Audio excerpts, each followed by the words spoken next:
Bill Goldberg, aka William Scott Goldberg, is an American professional wrestler, actor, and former professional football player. He is the current WWE Universal Champion and also one of the biggest douchebags and egos in the industry. Granted, he was also one of the biggest successes to come out of WCW, not named Hulk Hogan, but with those success came something that most people roll their eyes at. So today, I decided to compile my top 5 reasons why I hate the guy. So here we go.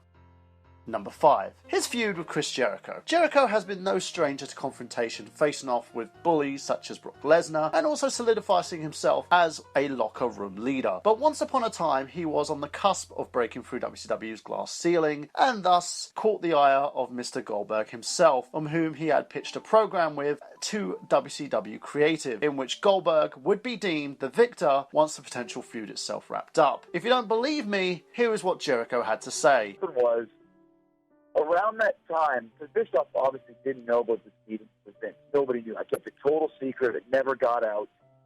But I had this meeting with Eric at a couple months beforehand, where he wanted to re-sign me. Because my deal was originally 3 years, and this was after 2 years, and he wanted to re-sign me early. And I had just turned heel, and I'd done the thing with Goldberg, where Goldberg didn't want to work with me, and it just turned into a real mess.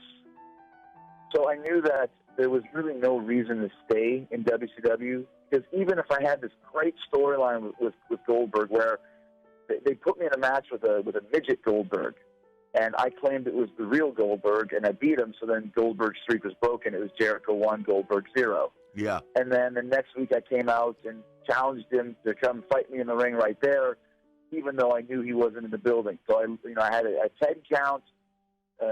10 count, he couldn't make the call, so I win again, Jericho 2, Goldberg 0. So I kind of co-created with Terry Taylor this whole little angle of mine where I was brewing this feud with Goldberg that he wasn't really involved with.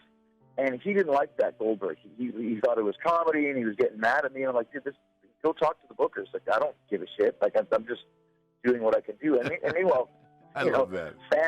Fans had signs in the crowd, Jericho 4, Goldberg 0, or Goldberg's going to kill you, or Goldberg. And my idea was, I'll do this angle, and then we'll have a pay-per-view match, and then he can squash me, but it'll be like the greatest squash match of all time. Yeah. I'd seen this squash match that the Road Warriors had with Pat Tanaka and Paul Diamond, and it was like the best match I'd ever seen, but it was a total squash. Mm-hmm. Like Pat Tanaka was so good at just selling everything, and so that was what my idea was, and that was kind of the tentative plan. So, long story short, I showed up one day in Phoenix for Nitro, and they said, "You're working with Goldberg tonight," and I said, "Well, what's the finish?" They said, "Same finish as every night. He, jackhammers and spears you in a minute." And I said, "Well, why are we doing this? We just built up these last 4 weeks of me claiming that I beat Goldberg 4 times. I thought we were going to do this on a pay-per-view." And they said, "No, we're not going to do it." And I said to myself, I was thinking, you know what? I'm standing up for myself because I know this is good and I know it can draw money. And I just said, no, I'm not doing it. And I remember, I think it was Terry Taylor said, "It's never bad to lose to the world champion. I mean, it's a good thing. You're losing to the world champ." I said, "Not in a minute." I said, "We're doing the pay-per-view. We're doing the 5-minute squash, just like we talked about. Not doing it." And then I went and hid. In the upstairs. It's a trick I learned from Benoit. I went and hid upstairs until the show started. They couldn't find me. They just forgot about it. So I didn't have to do it. Typical WCW disorganized. So then the next week I show up in Long Island. That's great. Just hot, right? So the next week I show up in Long Island, and they said the same thing. They said, okay, Jericho versus Goldberg, he's going to pin you in a minute. I was like, no, we're not doing this. And so I got called into a meeting in Long Island at the Uniondale Coliseum. And it was me and Goldberg and Bischoff and Hogan. Hogan was in there for some reason. Yeah. And, at the time, once again, I'm a nobody, man. I'm just trying to make my way, and I'm intimidated by Bischoff and by Hogan. Like, that's Hulk Hogan. I never had any real interaction with Hulk at that point in time. So the three of them were basically yelling at me, like, why are you refusing to do a job to Goldberg? And why are you doing this? And who do you think you are? And I was like, I'm not refusing to do a job for Goldberg. I'm just sticking to the plan to this angle that got over. Look at the signs in the crowd. Because Jimmy Hart told me, he said the only way you can really judge how fans are reacting to something is by the chants that they give in the ring and by the signs that they bring. They make their own signs. They bring them to the arena. We have nothing to do with it. So you can always tell what's getting over by the signs that people are holding out. And I thought that was a pretty good point. So I took that to heart. And I said, you know, look at all these signs in the crowd. They're waiting for this match. They want to see Goldberg kill me, so let's make him pay for it. I got nothing else going on. Bill's not doing anything.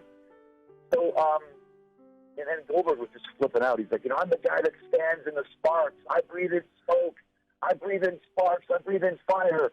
I'm the world champ. And I said, yeah, if I kick you in the nuts right now, you'll go down just like everybody else. And this... Well, you did. Didn't you have to choke him out or something? Well, yeah, I'll tell you the story in a bit.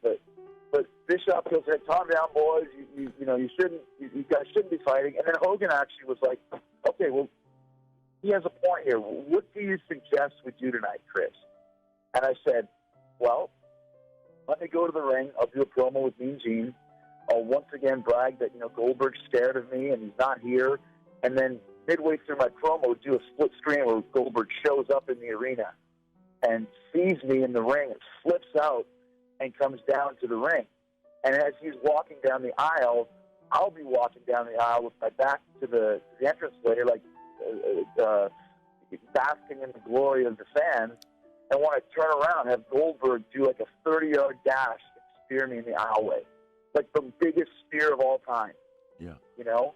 And then after that, he challenges me to the pay-per-view, and then at the pay-per-view, he kills me. And actually, Hulk was like, that's a great idea, and Eric agreed to it, and Goldberg agreed to it, and that's what we did, and it was great. He speared me right down the aisle and just murdered me, and it was so cool. And then I had him gorilla press me like into the guardrail, and you know, just really whip my ass. And then he's like, you know, then I'll see you at the pay-per-view. And then the final story is I show up at the pay-per-view, and Bill's not there. He decided to go hunting instead. So I worked with Bobby Duncan Jr., and that was the end of it. The guy saw Jericho as his lesser. It's sad seeing how far the guy has fallen, and he went hunting instead of going to a WCW pay-per-view and headlining it, because, you know, the company doesn't need pay-per-view buyers or anything. This is in a place where the inmates ran the asylum. Number 4. He refused to work with Vince McMahon. As the story goes, Bill Goldberg was asked to work a tour due to Triple H being injured during Goldberg's first run with the WWE. Vince needed a top name to kind of co-headline the tour and give off the vibe of a huge world champion. But Goldberg allegedly stated that he didn't want to do it. He just came up and said no without giving any reason and just didn't really care. It made his WWE run a lackluster one, and one that he still holds scorn over the company over, and thus gave him a complete and utter lost record that most people would have been shaking their heads at. Yes, you can say he was badly utilised, but can you blame the company from booking him into those positions when he did nothing to offer any sort of support with the company he was working for? Number 3. He stunk up Madison Square Garden because he didn't give a damn. March 14th, 2004, Bill Goldberg and Brock Lesnar both were considered top draws and were placed in a match that was considered one of the biggest in WrestleMania history. Instead, you have two sweaty grown men phoning it in so they could collect a paycheck and let their contracts run out. It was shameful, and one of the worst matches that made the majority of wrestling fans cringe. These two could have done better, but they decided that they weren't going to do it at all, and thus made the pay-per-view nearly unwatchable. Number 2. He injured Bret Hart, single-handedly ending his career. Despite being one of the biggest draws in the company, he had little training. He was a greenhorn with little to no substance. And with the same training that most WCW power plant attendees had, it didn't really leave much to bear, and thus he kind of didn't really learn anything apart from looking dominating and putting himself over as a big monster. It took one stiff kick to Bret Hart's noggin that basically costed him his career. And yet, he says that he's basically empathetic to the situation and he feels bad about it. But even till this day, he really hasn't learned his lesson, which makes him one of the most dangerous guys to work with in the ring. And number 1. He won the Universal title in a squash match that lasted 20 seconds. I don't know if this is the booking team's idea or if it's Goldberg's, but the former WCW World Champion and now Universal Champion has returned and just squashed every big name and new talent that he could find with his towering over Lesnar, and one could understand that it could have led to a big match with his first kind of minimal win, but between the pantings when he gets in the ring, he looks like he's gonna sweat bricks. The Universal Champion and the championship itself just feels deflated. He looks like he's about to collapse every time he gets in the ring, unless only performs a couple of moves in order to maintain some sort of presence. This lack of effort has caused Goldberg's stock to lower in my mind, and has made his upcoming match with Brock Lesnar at Mania kind of lackluster. I don't really want to watch it. It's a complete mess. I want no part of this. No part of this man that effectively unseated a far better competitor in Kevin Owens with his big, kind of hefty frame, who doesn't look like the stereotypical McMahon guy, but can do a hell of a lot more in the ring. Have you seen this guy perform? He flies like a damn cruiserweight. But Goldberg, well, he's the man. But he's also an embarrassment to the industry, an embarrassment to the hard workers in the locker room vying for a main event spot, an embarrassment to anyone that gets in the ring with him. And yes, you can use MMA as an argument all you want and say that, well, in MMA matches they don't really last that long, but I'm a wrestling purist. I love to see these guys work, and these guys work really hard when they go on tours and work a WWE schedule. But this man's career, literally being within a company for almost a year now, he has only had 5 minutes worth of body of work. He calls himself a superhero, but Goldberg, you're not super at all. You're just an old man trying to pull the main event draw card in hopes that you can look credible by holding a big red belt that doesn't belong around your waist.